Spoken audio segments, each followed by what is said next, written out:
So my name is Kaveh. I'm a Norwegian Iranian director living in Oslo who directed Listen Up from the book Listen Up, written by Gurraj Sharif, a Norwegian Pakistani author. One of the things I'm going to start with my own ignorance. I was not aware of the ethnic and religious diversity in Norway, and that comes across the screen pretty vividly. Can you just tell me a little more about that? By the way, I'm happy to be with you. And thank you for coming out to see the film. I'm really happy about screenings in the US. We've screened now in Florida, in Palm Springs as well. Well, the story of minorities in Norway, the Pakistani guest workers that started coming to Norway in the early 70s, 1970s, that's the biggest minority currently in Norway. The second biggest is Polish. Hmm. Polish migrant workers that came in the started coming in the 1990s. But we have, I mean, Norway is a very very small country. Anything in Norway is small. Like the Iranian community is super small. The Pakistani community is quite a bit larger. It's been also they've been here like 3 generations now. Queer community is super small.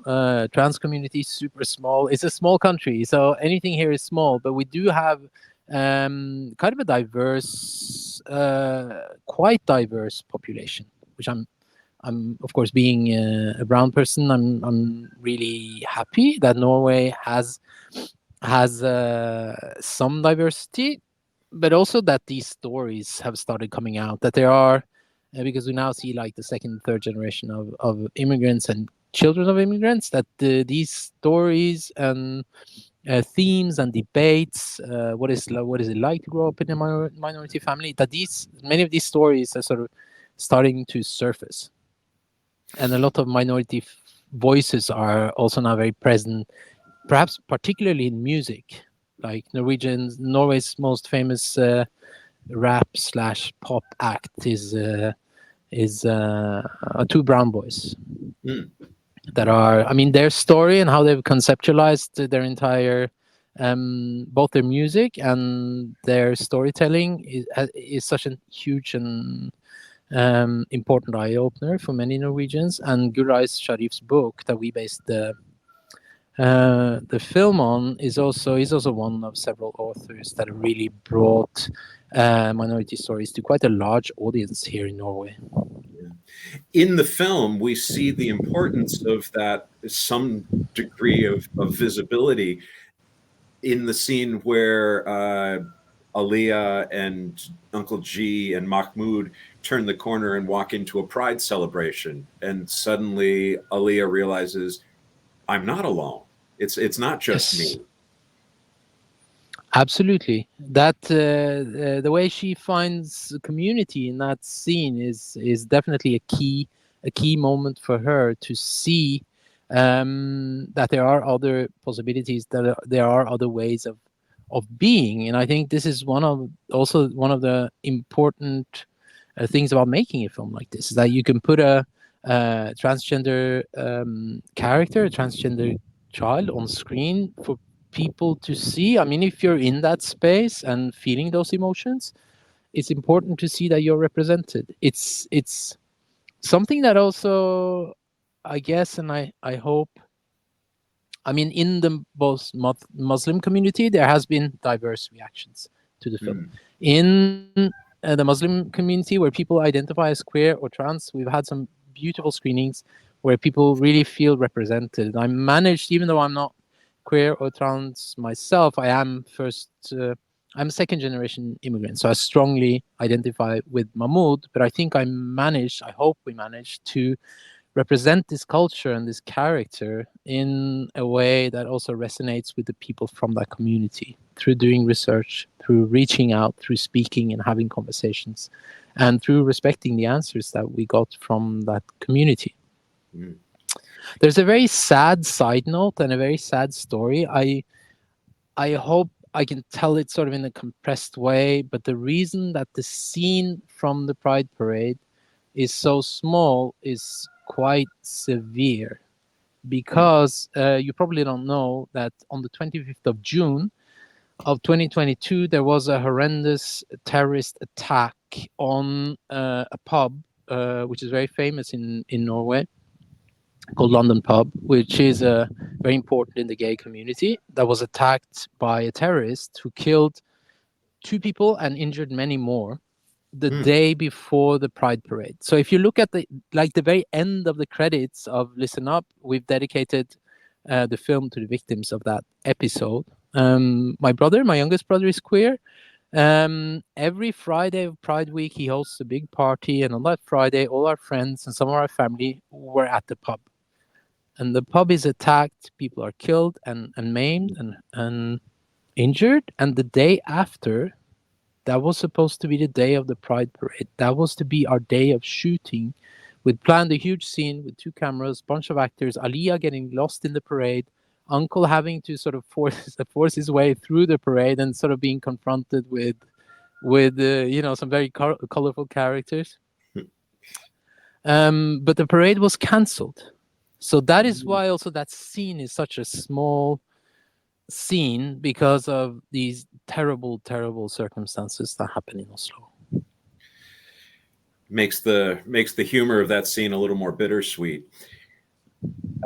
Speaking of the humor, I found myself laughing the hardest at some of the what might be the most inappropriate stuff. I laughed out loud at Arif's blinding, and that, and then as the movie went on and the character became more dear to me, I felt terrible about that. But it's an hysterical scene because of the mom's reaction. Definitely. I mean, it's also in that space where you don't realize completely if it's like Mahmoud's imagination, Right. because his voiceover is kind of all over the scene instead of the mother speaking, and then it does have that rawness that comes from the book, really, that comes from Gurai's. Both his language in Norwegian is hysterical. It's very direct. It's also very. It plays with stereotypes and really this sort of making them sort of larger than life, but also kind of carnivalesque in a scene, very burlesque or very exaggerated. But I feel that also he does it with the kind of a lot of love for his characters, a lot of respect for his characters. But yeah, I think it's a hysterical, it's a very funny scene that sort of also catches you off guard because it's so fast, right? Very much so. Yeah. Um, and throughout, I mean, the movie kind of starts with a focus on humor around food and the GI tract, uh, with that sense of that's what would interest a kid that age is the bathroom humor. Totally. I'm to be very honest, it's not always my sense of humor, but it was there and very present in the book, and there's no way around it except trying to make those jokes as funny as possible. And to me, it's kind of the part of the richness and the wealth of the book is having these sort of crude jokes alongside a more tender story about coming out as transgender. That is what really caught me off guard when I read the book, that shift. Because at first I was laughing hysterically at Mahmoud's the rant that he has when he's sitting Mm. on this park bench without nothing to do the whole summer. And then he's also extremely precise in the way in his sort of takedown of middle class affluent Norwegians, how he feels outside in both an economic sense. There's an important aspect of class there, Hmm. but the way the rawness and the humor of that really caught me off guard. And that opening rant is like the first 20 pages of the book. It's very precise, it's very funny, it's very crude. But then as the story progresses, I was thinking a lot about my family, how we've had family visiting from Iran for extended periods of time, just like Zubeida is forced to stay in the kitchen, right, the whole summer. And then this shift onto this deeper story and this sort of very wholehearted and emotional story that really caught me off guard. Also thinking a lot about my brother who came out when he was in his early 20s. Mm. I think that's part of the trick of the book, and I hope we manage to do that in the film as well. Um, so that you have sort of something that is, funny and crude and a bit rough, and then it really has something important to say, I feel. Absolutely. And the line, I think it's Mahmoud's line about how transitioning and just being trans would be so much easier if we were white and posh. Totally. It's a line that sort of reflects on the idea of class, but it also sort of reflects this idea that Norwegians are sort of supremely tolerant. I don't think we are. I don't think. I think coming out experiences can be very, very different, even within the same class or even within the same sort of. I don't think the amount of money that you have will decide whether you have a good experience.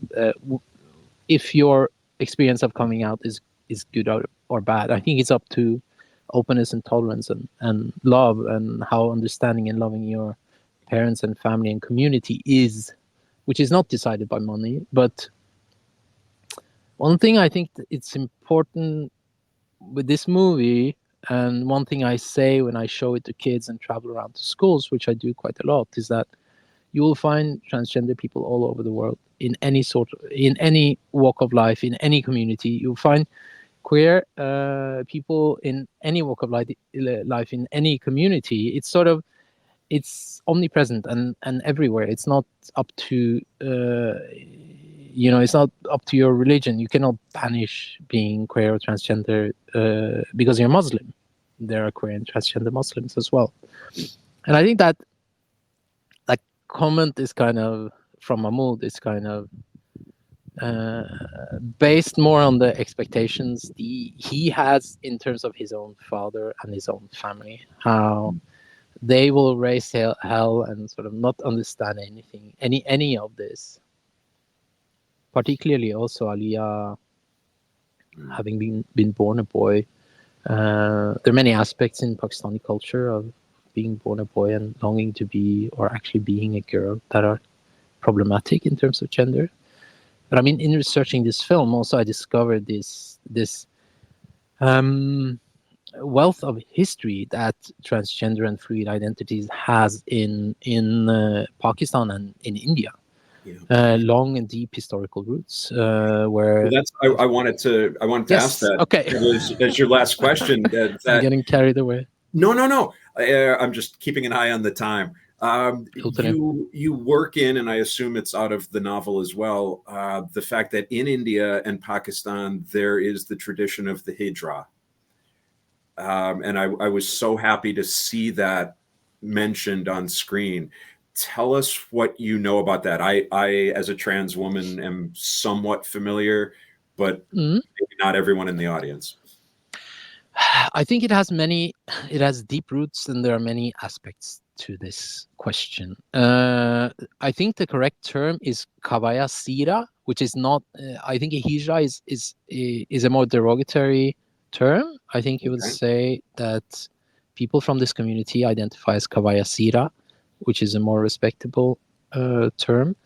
From what I've read, it's and from what I've seen, I mean, just traveling to Pakistan, is you see a lot of transgender people outside in the streets, basically in many places. And I think this, in terms of Pakistan today, has many aspects to it. I think they have a very particular role in Pakistani society, that they live. Kabaya Sira live in sort of separate communities. I think they are respected in a sense, but they are also low caste. Hmm. And there are some superstitions connected to these transgender people that Uncle G voices. in the film, that they can throw spells and give blessings, and they do have sort of a ceremonial function in Pakistani society. They sing in weddings, they sing at weddings, and they show up to bless baby boys that are born.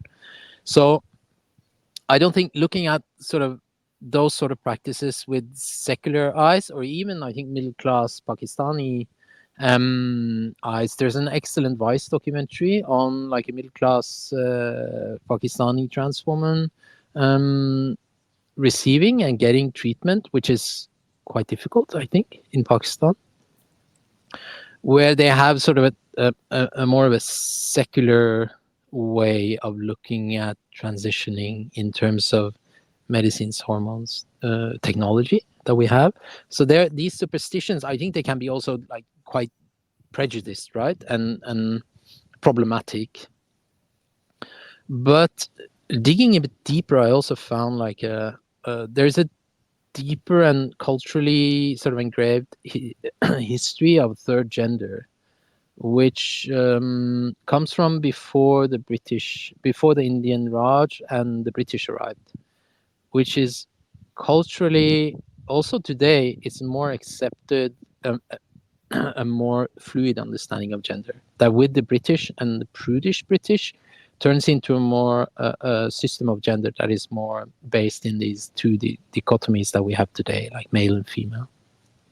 So in some aspects, I think transgender people have more rights legally, at least in Pakistan, in terms of identifying as a third gender, um, which is something I'm really, Norwegians think we are the most tolerant people on earth, and we are not. There are many ways being a trans person in Norway is very problematic and difficult and hard in terms of how the government sees transgender people and opportunities to receive treatment. It's just refreshing to see, and that there's just a different culture and different history and different roots in a country like Pakistan, which many Norwegians are very prejudiced about.